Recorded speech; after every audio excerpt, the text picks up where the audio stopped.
O Santos estuda a possibilidade de jogar no Canindé em 2023. Santos e a W Torre acertam últimos detalhes para dar início à construção da nova Vila Belmiro.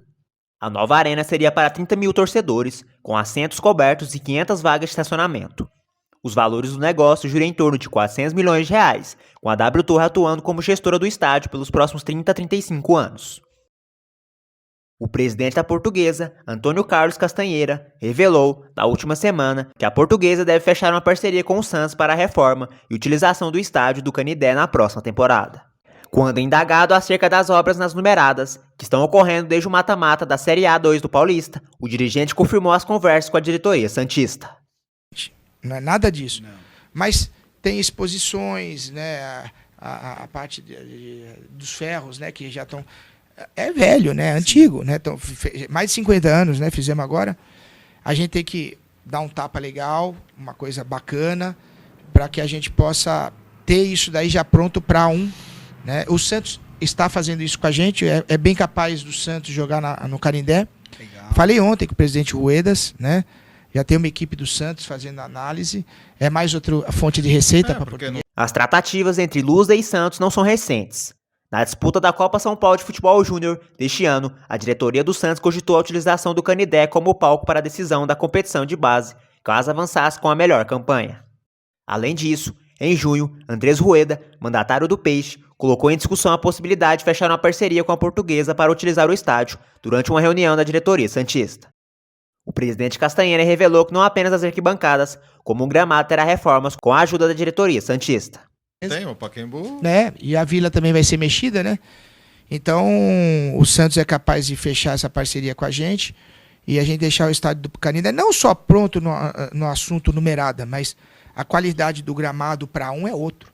O mandatário do Rubro Verde também comentou sobre algumas reformas pontuais que foram feitas no estádio nos últimos meses, tais como as dos vestiários, os novos bancos de reserva, e ressaltou os benefícios de uma parceria com o time da Baixada Santista. Né? Os vestiários que a gente também já está mexendo, nós estamos mexendo, o vestiário estava triste, sim. A gente já está mexendo, então toda essa parte de infraestrutura do estádio, para receber VAR, que também já está pronto, os bancos de reserva, não sei se vocês viram, já estão novos e a gente recuou, né, para ter mais espaço. Aos poucos a gente vai fazendo, se o Santos vir e a gente realmente fechar a parceria, a gente vai acelerar tudo isso. Legal, muito bom, bom saber. E menos dinheiro que sai do caixa. Com né? certeza. Nova Vila Belmiro. Santos planeja início de obras em 2023. O Santos tenta dar sequência ao projeto da construção da nova Vila Belmiro. A gestão do clube espera finalizar todos os processos até o fim do ano, iniciar a captação de recursos em dezembro e, enfim, iniciar as obras no ano que vem. O processo foi detalhado pelo presidente do Peixe, Andrés Rueda, durante a entrevista coletiva no CT Rei Pelé, na última quinta-feira. Segundo ele, o projeto tem sido acompanhado por uma comissão do Conselho Deliberativo do clube junto à W Torre, empreiteira responsável pelo projeto. Atualmente, a empresa tem realizado as readequações necessárias antes de apresentar o modelo ao Conselho. A expectativa é de que isso ocorra já no próximo mês. Não, a arena está encaminhada. Existe uma comissão criada junto com do nosso Conselho Deliberativo, tá? Que estão levando história com a arena, com a W Torre. A W Torre está... Em que fase que está isso? Eles estão redesenhando, junto com os arquitetos. A previsão é que até setembro eles façam uma apresentação. Se passar ok por todos os círculos, CD, Assembleia e tal, já é para sair captando dinheiro para ver se ano que vem a gente começa. Esse é o planejamento, tá? Dentro do planejamento teve uma atividade que foi conversa junto à prefeitura para acertar legislação municipal, isso já está acontecendo, ou seja, isso está sendo trabalhado. É que esse trabalho não aparece muito, tá? É tudo coisa de gabinete. Tá? O trabalho aparece quando for apresentado para o conselho, o estádio esse vai ser assim, assim, assim, assado. O Eda disse que o projeto da nova Vila Belmiro não ficou estacionado e que o Santos tem resolvido questões burocráticas, como adequações a legislações municipais, o que ele classificou como coisa de gabinete. Na visão do mandatário, após a aprovação do Conselho, é primordial que o projeto também passe por uma votação em Assembleia Geral dos Associados, já que a obra impactará o clube por muitos anos. Pelo cronograma, a ideia dessa equipe de trabalho é começar já em dezembro, começar a vender espaço, cativas, tal, no estádio. Para fazer isso, eu não abro mão de uma assembleia dos sócios, tá? Quer dizer, isso aí é uma mudança que vai comprometer o clube por 30 anos, 20 anos, sei lá quanto tempo. Então, ela tem que ser referendada pelo que os sócios querem. Sobre a nova Vila Belmiro, inicialmente orçada em 250 milhões de reais, o projeto precisou passar por readequações e teve o custo ajustado para 400 milhões de reais. Andrés Rueda já havia explicado que a medida foi necessária devido ao aumento dos preços dos materiais para as obras e as taxas de juros. A WTOG, com a pandemia, com o aumento do cimento, do aço, aquela primeira proposta colocada há 1 ano e meio atrás não fechava as contas, tá? Não se achava investidor disposto a colocar dinheiro no projeto com as taxas de juros e tudo mais que veio em função desses aumentos. Então, o que a WTOG fez nesse período? Ela detalhou o projeto. Tá? Era um projeto com orçamento. Quando a gente fala em orçamento, são valores aproximados. Então, ela levou um tempo para realmente chegar no valor real do projeto. A capacidade do estádio será de 30 mil lugares. Além disso, há uma previsão de 500 vagas de estacionamento. Para realizar a captação inicial de recursos junto a investidores, a WTOG irá utilizar a comercialização de cadeiras premium e camarotes. A empreiteira também será responsável pela gestão do estádio pelo período de 30 anos.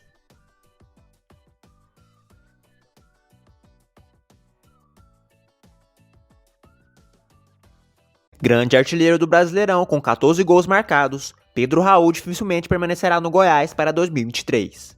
O jogador pertence ao Kashima Reysol, do Japão, e está emprestado ao clube goiano. Com a camisa do Esmeraldino, inclusive, Pedro vem fazendo bonito. Nos 39 jogos em que disputou, já participou diretamente de 22 gols, são 21 bolas na rede e um passe para gol. Esse rendimento, inclusive, o colocou na mira de Tite. Nesta semana, Pedro foi a grande figura do Goiás na importante vitória dos goianos sobre o Santos, em plena Vila Belmiro. O jogador marcou os 2 gols da vitória da equipe, sendo o segundo um belo gol de cobertura. E este desempenho, claro, desperta o interesse de outros clubes, sendo o Santos um deles. Jorge Nicola aponta que o nome do artilheiro vem sendo ventilado no Santos para 2023 e o clube pode, inclusive, fechar a contratação por um valor bastante satisfatório. Isso porque o Kashima Reysol, dono dos direitos federativos do atleta, estaria disposto a liberá-lo por cerca de 13 milhões de reais. Clubes da Europa também olham para o futebol de Pedro. Pois bem, o único clube que já acenou com a possibilidade de uma proposta oficial até agora é o Goiás, que detém o jogador por empréstimo até dezembro, mas sondagens foram várias. Conversei com uma pessoa que representa o Pedro Raul e ele me contou que praticamente todos os clubes grandes do futebol brasileiro, pelo menos sondaram, tentaram entender as condições do negócio, com exceção do Palmeiras. Segundo essa pessoa, só o Palmeiras entre os grandes é que não fez nenhum contato, nenhuma menção de conversar sobre o assunto. Diante de todo esse contexto e do assédio extremamente grande, o Kashima Reysol já aumentou a pedida em relação ao atleta. Inicialmente estava trabalhando com um número de 2,5 milhões de dólares, ou mais ou menos 13 milhões de reais. Hoje já fala em 3 milhões de dólares, ou algo na casa dos 15 milhões e 700 mil. Ainda está barato. Jogador extremamente eficiente, fisicamente bem, cara que tem bom controle de jogo, muito bom jogo aéreo, faz o pivô com excelência e, além de tudo, ainda é novo. Para fechar com Goiás, Pedro aceitou reduzir seus salários em 60%. Hoje ele tira menos de 200 mil reais mensais no Serra Dourada. A efeito de comparação, no Santos, há atletas no elenco de Lisca que ganham mais do que o salário do artilheiro do Campeonato Brasileiro. Brian Angulo, indicado pelo técnico Fabiano Bustos, recebe cerca de 500 mil reais entre salários, luvas e comissões. É reserva hoje do Peixe, o que representa um custo-benefício questionável. Cerca de 50 mil reais a menos recebem Jefferson Soteldo, que retornou à Baixada por empréstimo do Tigres do México, e Carlos Sanches, em reta final de vínculo. Outro em final de contrato que não deve permanecer para 2023 é Camacho, que recebe cerca de 200 mil reais mensais no Santos. O lateral esquerdo, Felipe Jonathan, é outro acima da casa, 235 mil reais mensais. Antes de rumar para o exterior, o centroavante no 1,93 m acumulou boa passagem pelo Atlético Goianiense e depois dirigiu-se ao Botafogo, onde também apresentou ótimos números. Em fevereiro de 2021, Por conta de dívida com o centroavante, o clube carioca aceitou a venda ao Kashima por 2 milhões de dólares, cerca de 10,7 milhões de reais na cotação da época, por um contrato de 3 anos.